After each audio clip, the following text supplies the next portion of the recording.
नितीन कदम यांना 4 दिवसापासून राणा यांच्याकडून धमकी, रॅली काढली तर शूट करणार अशी मिळाली धमकी। मनावर प्रचंड दडपण येऊन अचानक हृदयविकाराचा आला झटका। कल्याण नगर येथील खासगी रुग्णालयातील ICU मध्ये दाखल नितीन कदम यांची प्रकृती चिंताजनक।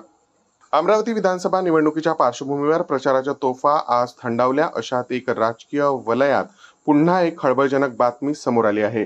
बडनेरा विधानसभेतील अपक्ष उमेदवार नितीन कदम यांना राजकीय वरदहस्त असलेल्या एका मोठ्या नेत्याने रॅली काढली तर शूट करेन अशी धमकी दिली।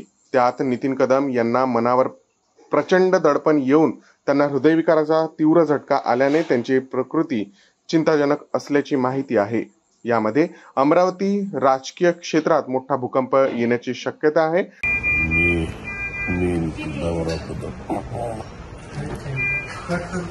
मला फॉर्म भरलं तेव्हापासून एवढं प्रेशराईज करण्यात राहिलं, तुम्ही फॉर्म वापस घ्या तेव्हापासून एवढी मला रोज अडून डोसा येऊन राहिल्या होत्या, तुम्ही फॉर्म वापस घ्या 4 तारखेला पण तेच काम केलं। आता 3 दिवसापासून एवढं प्रेशर आहे अडून बोलून तुम्ही शांत राहा।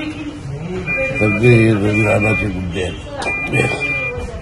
काल आमची रॅली अक्षरशः कॅन्सल करायला लावली। जर रॅलीमध्ये तुम्ही रॅली काढली तर तुम्हाला शूटआउट करण्यात येईल इतकं धवसा भेटल्या मला। म्हणजे 3 दिवसामध्ये एवढं डिस्टर्ब, माझी फॅमिली डिस्टर्ब झाली। जर माझ्या जीवाला काही कमी जास्त झालं, माझ्यावर गुन्हेगार आमदार रवी राणा राहील। माझी मतदारसंघातल्या नागरिकांना विनंती आहे की आमदार रवी राणा सोडून उडाराही मतदान करा तुम्ही। आता याला मतदान नका करू, कारण याने एक गुंडा राज्य लावलेला आहे, गुंडाशी लावलेली आहे, त्याचा मी बळी पडलेला। तर माझ्या जीवाला काही कमी जास्त झालं त्याचा जबाबदार आमदार रवी राणा राहील।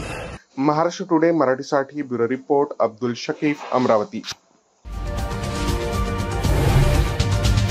आजच महाराष्ट्र टुडे 24 न्यूजला सबस्क्राईब करा आणि सत्य परिस्थितीचा सविस्तर आढावा पहा।